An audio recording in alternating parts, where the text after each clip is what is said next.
राज्यसभा सांसद और पूर्व मुख्यमंत्री दिग्विजय सिंह ने ईवीएम और वीवीपैट मशीनों पर संदेह जाहिर किया है। उन्होंने आरोप लगाया कि चुनाव आयोग द्वारा वीवीपैट मशीनों में एक सॉफ्टवेयर अपलोड किया जाता है। देश के 6000 से ज़्यादा रिटायर्ड आईएएस, आईपीएस और सिविल सोसाइटी के सदस्य भी इसके बारे में पत्र लिख चुके हैं, लेकिन चुनाव आयोग ये बताने तैयार नहीं है कि वीवीपैट में कौन सा सॉफ्टवेयर अपलोड किया जाता है और इसकी चिप कहाँ से आती है। दिग्विजय सिंह ने प्रधानमंत्री नरेंद्र मोदी को भी चुनौती दी कि अगर उनमें हिम्मत है तो मतपत्र से चुनाव करा के दिखा दें। ईवीएम मशीन हटते ही भाजपा 200 सीटों पर सिमट जाएगी। पूर्व सीएम ने स्पष्ट किया कि कांग्रेस की लड़ाई अब ईवीएम के खिलाफ है। 22 फरवरी को इस मुद्दे पर दिल्ली के जंतर मंतर पर विपक्षी दलों द्वारा धरना दिया जाएगा। गौरतलब है कि पूर्व मुख्यमंत्री दिग्विजय सिंह कांग्रेस नेता राहुल गांधी की भारत जोड़ो न्याय यात्रा से संबंधित तैयारियों की समीक्षा करने गुना पहुंचे थे। उन्होंने जिला पदाधिकारियों कार्यकर्ताओं की बैठक ली और यात्रा को ऐतिहासिक बनाने का आह्वान किया। दिग्विजय सिंह ने कार्यकर्ताओं से आग्रह किया कि खेती किसानी का सीजन होने के बावजूद वो एक दिन न्याय यात्रा के लिए ज़रूर निकालें, क्योंकि राहुल गांधी गरीबों शोषितों की लड़ाई लड़ रहे हैं, इसलिए उनका सहयोग करने के लिए आगे आना होगा। हालांकि न्याय यात्रियों की तैयारियों के बीच दिग्विजय सिंह के निशाने पर पीएम मोदी, भाजपा और राष्ट्रीय स्वयंसेवक संघ के अलावा चुनाव आयोग भी रहा। दिग्विजय सिंह ने दावा किया कि उन्हें साल 2003 से लेकर अब तक ईवीएम पर भरोसा नहीं रहा। दिग्विजय सिंह आज गुना में कांग्रेस कार्यकर्ता सम्मेलन को संबोधित कर रहे थे। इस अवसर पर जिला कांग्रेस अध्यक्ष मेहरबान सिंह धाकड़, बमोरी विधायक ऋषि अग्रवाल, संगठन मंत्री विश्वनाथ तिवारी, पूर्व मंत्री केएल अग्रवाल, नूरुल हसन नूर, नरेंद्र लाहौटी, विजय साहू, सीमा यादव, गोपाल शर्मा, रणवीर कुशवर, मान सिंह परसोदा, रजनीश शर्मा, कैलाश नारायण भार्गव, वीरेंद्र सिंह सिसोदिया, सत्यप्रकाश विजयवर्गीय, राजेंद्र तिवारी, पंकज कनेरिया, शेखर वशिष्ठ, आलोक नायक, दीपेश पाटनी, हर्षमेर, विक्रम तोमर, बीटू रघुवंशी, राजू कोरी, प्रमोद रघुवंशी, फलेशु सिसोदिया सहित समस्त बमोरी एवं गुना विधानसभा क्षेत्र के कार्यकर्ता मौजूद थे। सुप्रीम कोर्ट के न्यायाधीश चंद्रचूड़ ने चुनाव आयोग की निष्पक्षता बरकरार रखने के लिए केंद्र सरकार को सुझाव दिया था कि संवैधानिक संस्था के सदस्यों में पीएम के अलावा सीजेआई और विपक्ष के नेता होने चाहिए, यह दिग्विजय सिंह ने बताया। लेकिन पीएम मोदी की सरकार ने सुझाव को नहीं माना। कार्यकर्ताओं को संबोधित करते हुए दिग्विजय सिंह ने स्थानीय भाषा में ईवीएम व केंद्र सरकार के खिलाफ जमकर हास्य व्यंग किया। आखिर में उन्होंने चुनाव आयोग से मांग की है कि वीवीपैट की पर्चियों को गिन लो, इसके बाद भाजपा को सभी 543 लोकसभा सीटें मिल जाएं तो उन्हें कोई एतराज़ नहीं। दिग्विजय सिंह ने दावा किया कि भाजपा की चोरी पकड़ी गई है। ईवीएम का जिक्र करते हुए दिग्विजय सिंह ने दावा किया कि हाल ही में विधानसभा चुनाव के दौरान अगर मशीनों में गड़बड़ नहीं होती तो ऋषि अग्रवाल कम से कम 40,000 वोटों से जीतते। चांचौड़ा में कांग्रेस 60,000 से नहीं हारती। दिग्विजय सिंह ने चंडीगढ़ में मेयर इलेक्शन का जिक्र करते हुए कहा कि सुप्रीम कोर्ट ने भाजपा की चोरी पकड़ ली। भाजपा की जितनी भी सरकारें बन रही हैं वो ईवीएम का मत है, जनमत नहीं है। भाजपा 5 साल जनता का पैसा लूटती है, कुछ पैसा और शराब बांटकर उन्हें आकर्षित करने का प्रयास करती है। राम मंदिर मुद्दे पर दिग्विजय सिंह ने भाजपा को आड़े हाथों लेते हुए तंज कसा कि दोनों ही संगठन 500 सालों के संघर्ष के बाद भगवान श्री राम को लाने की बात कहते हैं, जबकि भगवान श्री राम आदि से अनंत काल तक हमेशा रहने वाले हैं। उनको हम जैसे तुच्छ प्राणी क्या लेकर आएंगे। उन्होंने कहा कि ये समझना होगा कि जो लोग नीरव मोदी और विजय माल्या को नहीं ला पा रहे हैं वो भगवान राम को क्या लाएंगे। राम मंदिर आंदोलन का जिक्र करते हुए दिग्विजय सिंह ने उत्तर प्रदेश के सीएम आदित्यनाथ पर आरोप लगाया कि वो नाथ परंपरा के अनुकूल चलने वाले व्यक्ति नहीं हैं। दिग्विजय सिंह ने दावा किया कि पूर्व प्रधानमंत्री राजीव गांधी ने राम मंदिर को लेकर देशवासियों की भावनाओं को समझते हुए तत्कालीन नारायण दत्त तिवारी सरकार के दौरान अविवादित भूमि पर शिलान्यास किया था, लेकिन लाल कृष्ण आडवाणी ने मंडल कमीशन लागू होने के तत्काल बाद राजनीतिक रोटी सेंकने के लिए रथ यात्रा निकाली, हिंदू मुस्लिमों में दरार डाली और विश्व हिंदू परिषद ने एजेंडा चलाकर मंदिर विध्वंस कराया। उन्होंने आरोप लगाया कि मंदिर निर्माण में महत्वपूर्ण योगदान देने वाले कोठारी बंधुओं को सम्मान नहीं दिया गया। जितने लोग फायरिंग में मरे उनका सम्मान नहीं हुआ। दिग्विजय सिंह के मुताबिक लोकतंत्र खतरे में है।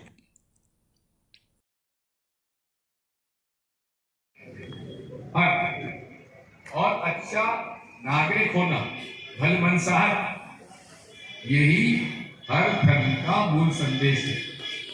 और इस मूल संदेश को हमारी गीता ने भी कहा, अद्वैत ने इसका उल्लेख है, इस्लाम में भी है, बाइबल में भी है, और गुरु ग्रंथ साहब को मैं आपसे कहता हूं कि बाकी आप सब घर को पढ़िए, लेकिन गुरु ग्रंथ साहब को जरूर पढ़िए।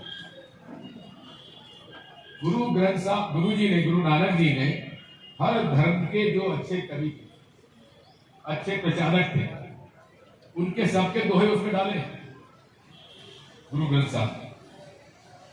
और जो आज स्वर्ण मंदिर है अमृतसर में, उसकी नींव आपको पता किसने रखी थी? एक मुस्लिम फकीर ने रखी। अमरनाथ के शिवलिंग किसी हिंदू ने नहीं ढूंढा था, एक मुसलमान ने ढूंढा। देश का संस्कार, संस्कृति और इतिहास को समझो। ये पहले चट्टी छाप और अब ये पेट्रोल छाप जो आ गए हैं, ये धर्म नहीं है। कहते 500 साल की हम भगवान राम को ले आए, अरे नारायण को तुमसे नीरव मोदी नहीं लाया गया, विजय मल्ल्या नहीं लाया गया, तो भगवान राम को ले आए। भगवान राम लला कहते थे राम लला हम आएंगे मंदिर वही बनाएंगे, मतलब मस्जिद तोड़ के बनाएंगे। इनको धर्म से कोई लेना देना नहीं था, इनको मस्जिद तोड़ना। क्योंकि ये लड़ाई किसने लड़ी? ये लड़ाई निर्मोही अखाड़ा के लोगों ने 1850 से लड़ी। और जो गोरखनाथ जी के आज शिष्य मुख्यमंत्री बने हुए हैं, उनके संस्था ने, इनके गुरु, इनके अभयनाथ जी महाराज और हम दोनों मेंबर पार्लियामेंट साहब थे 91 में। वो निर्दलीय थे, मैं कांग्रेस से था वही, और मेरे एक पूर्वज नाथ संप्रदाय को उन्होंने स्वीकार कर लिया था। तो मैं जब भी गोरखपुर जाता था तो गोरखनाथ मंदिर में जाके धोख देता था, और आके मैं प्रेस में बोलता था कि ये जो महंत आदित्यनाथ जो है, ये गुरु गोरखनाथ जी का संदेश नहीं दे रहा, क्योंकि गुरु गोरखनाथ जी ने तो उन लोगों को अधिकार दिया था जिनको के मंदिर प्रवेश निषेध किया था। जो हमारे धर्म में जिनका प्रवेश निषेध था, उनको उन्होंने नाथ संप्रदाय में शामिल होकर उनको स्वीकार किया, वो संदेश था। और अब इतिहास की बात करो तो क्या कहे, नरेंद्र मोदी जी ने वहां जाके कह दिया कि साहब गुरु गोरखनाथ जी के साथ संत कबीर बैठ के चर्चा किया। एक 12वीं सदी में हो, एक 16वीं सदी में हो। बात यह है कि हम उनके ज्ञान को ज्यादा बात नहीं करना चाहते। नरेंद्र मोदी जी बड़े ज्ञानी हैं, बड़ी बड़ी डिग्री होल्डर हैं, लेकिन पता ही नहीं पड़ी डिग्री है कहाँ की। आज तक डिग्री कौन सी उनकी है और कौन से विषय में उन्होंने ग्रेजुएशन किया है, पोस्ट ग्रेजुएशन किया है, आज तक विश्व में वो सब्जेक्ट ही नहीं है। Entire political science. और जब आरटीआई में उनकी डिग्री दिल्ली यूनिवर्सिटी की मांगी गई तो ये कहा गया ये गुप्त है, ये गुप्त है, किसी को नहीं बताई जा सकती, केवल नरेंद्र मोदी जी और अमित शाह जी के पास है। बात ये, अब उन्होंने रामलला जी का आंदोलन क्यों चलाया? अधिकार था निर्मोही अखाड़े पर।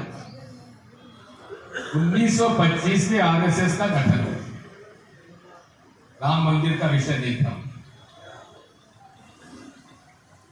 जनसंघ का गठन हुआ 50 के दशक में, राम मंदिर का विषय नहीं। भारतीय जनता पार्टी बनी 80, उसमें राम मंदिर का विषय नहीं है, आप तो बात दे सकते। विश्व हिंदू परिषद गठन हुआ सन 65 में, राम मंदिर का कोई विषय नहीं। राम मंदिर का विषय कब आया? जब भारतीय जनता पार्टी संसद में 2 सदस्य रह गए थे, तब उनको लगा कि अब तुम्हारा को कर गया। तब भारतीय जनता पार्टी ने, और इसका तो एक वीडियो भी है, जब अडवाणी जी कह रहे हैं कि जब विश्वनाथ प्रताप सिंह जी ने मंडल कमीशन ले आया तो उन्होंने जॉर्ज फर्नांडिस से कहा कि आप हमको मजबूर कर रहे हो, हम अब वापस उसी रास्ते पर जाना चाहते हैं, चले जाएंगे। और उन्होंने राम मंदिर के विषय को उन्होंने हाथ में लिया। कोई भगवान राम के प्रति श्रद्धा का विषय नहीं था उनके लिए राजनीतिक मुद्दा। और रथ यात्रा चली, शिलाओं की पूजन कराई, आपसे भी कराई होगी, बात यह है कि जनता जनार्दन से कराई, पैसा हो रहा है। अब आए थे, हमने दे दिए, चलो भाई मंदिर बनाने हम भी चंदा दे दिए। अब पूरा देश में ऐसा जहर बोया कि जो विषय था उसको उन्होंने एक नफरत का एक मुद्दा बना दिया देश में, नफरत। उसके बाद से ही हिंदू मुसलमानों के बीच में भयंकर ये लड़ाई झगड़ा शुरू हुआ, दंगे फसाद होना चालू। साथियों, और राजीव जी ने, नारायण तिवारी जी मुख्यमंत्री थे, उनके सबसे मिलकर, सरदार बूटा सिंह जी गृह मंत्री, उन्होंने मिलकर उन्होंने वहां पर यह तय किया कि चलिए अब विवादग्रस्त 2.25 एकड़ जमीन का झगड़ा था, उससे हटकर जहां विवाद नहीं था वहां उन्होंने कहा इसको शिलान्यास करवा देते, मंदिर वहां बना देते। भाई अयोध्या जी में जन्मे है ना, तो अयोध्या जी में राम मंदिर बनाओ, किसी को आपत्ति नहीं है। तो बीएसपी ने कहा नहीं, हम इसे नहीं मानेंगे, जब तक मस्जिद नहीं टूटेगी तब तक हम नहीं मानेंगे। मस्जिद टूटी, झगड़ा हुआ, फसाद हुए, दंगे हुए, कई लोग मरे। अब वो बेचारे जितने भी जो राम मंदिर बनवाने के लिए मस्जिद तोड़ने के लिए गए थे, कोठारी बंधु बेचारे दोनों भाई मारे गए, उस परिवार को आज तक कोई ने सम्मान नहीं दिया है। संघियों ने, बहन तो पत्तूर वालों ने, जितने लोग मरे फायरिंग में, एक का भी सम्मान। ये लोग किसी के सगे नहीं, मैं बता देता हूं। मुझसे क्यों नफरत करते हैं? तो मैं इनको घास नहीं डालता,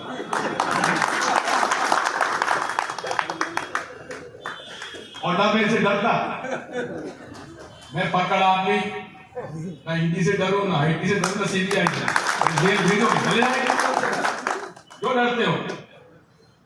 मैं तो ये कहता हूं, ये सबके लिए संकट का समय है। लोकतंत्र खतरे में है, ईवीएम मशीन आ गई,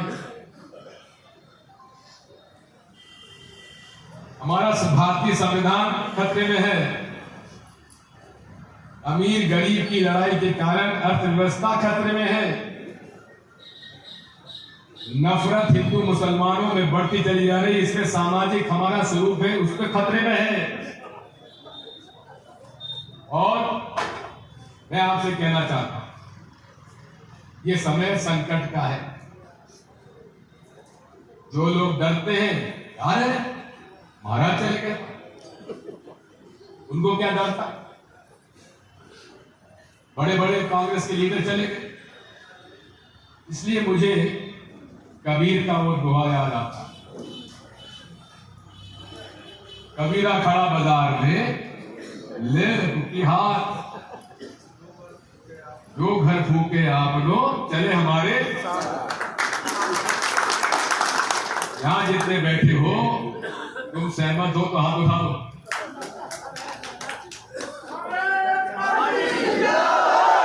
धन्यवाद। अब ये है कि डरना मत,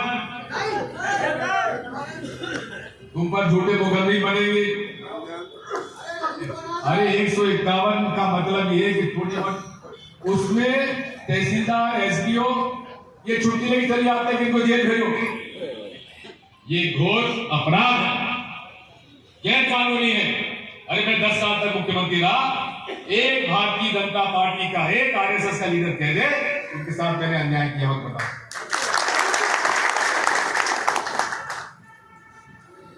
एक बार जो मुख्यमंत्री की कुर्सी पर बैठ जाता है, वो किसी शपथ लेता है, किसकी शपथ लेता है? संविधान की। वो शपथ लेता है न्याय की, और जो संविधान का पालन ना करे वो ईश्वर को भी धोखा देता है। मैं आपसे कहना चाहता हूं,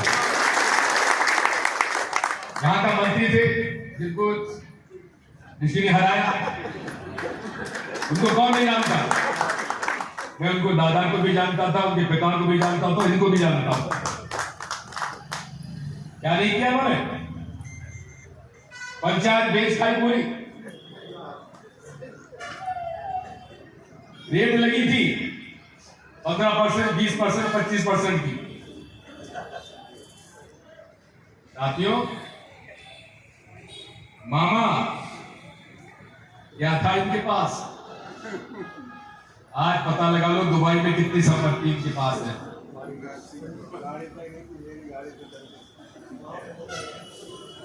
ये वो लोग हैं जो चुनाव लड़के पैसा कमाने आए हैं और कुर्सी पर बैठने के बाद धंधा करते, व्यवसाय करते। ये गरीब निर्दोष भले लोगों के लिए, इनके लिए कोई जगह नहीं है। ये वो लोग हैं जो मूल रूप से व्यवसाय करते हैं, अधिकारी कर्मचारियों को भी बेईमान बनाते हैं, भाजपा के कार्यकर्ताओं को भी बेईमान बनाते हैं और बेईमान कांग्रेसियों को भी भाजपा में ले जाते हैं। अच्छा है, अरे शुद्ध हो। इसलिए साथियों, थोड़े दिनों में ये आए थे कांग्रेस मुक्त भारत बनाने के लिए, लेकिन अब ये भाजपा क्या हो गई है? कांग्रेस युक्त भाजपा हो गई।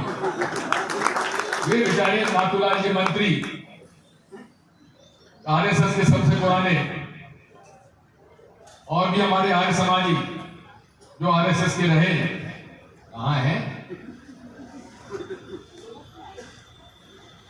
कोई है उनका कोई राजनीति में, जनसंघ में, जनता पार्टी में, भारतीय जनता पार्टी में?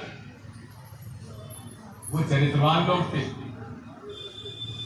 ईमानदारी से काम करते थे, चना खा के साइकिल पे जाके दौरा करते थे। कैलाश जोशी जी संत, आज वो लोग कहां हैं? उनके परिवार कहां पर है? दीपक जोशी हमारे पास आया 91 में, मैं पीसीसी प्रेसिडेंट था, मुझे कांग्रेस में ले लो, मैं पीसीसी प्रेसिडेंट था और भाजपा